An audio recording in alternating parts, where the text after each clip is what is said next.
August 2, 3 തീയതികൾ അയാൾ പുനരാവിഷ്കരിച്ചു.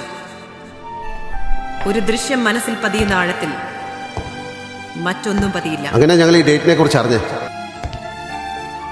August മാസം 3 തീയതി ഞായറാഴ്ച രാവിലെ സഹദേവൻ നിങ്ങളെ കണ്ടു എന്നതിന് ഈ മാസം 3 തീയതി തോന്നുന്നു. ഓഗസ്റ്റ് 3 തീയതി ഞായറാഴ്ച വൈകിട്ട് 5 കൃത്യമായി പറഞ്ഞ ഓഗസ്റ്റ് മാസം 3 തീയതി.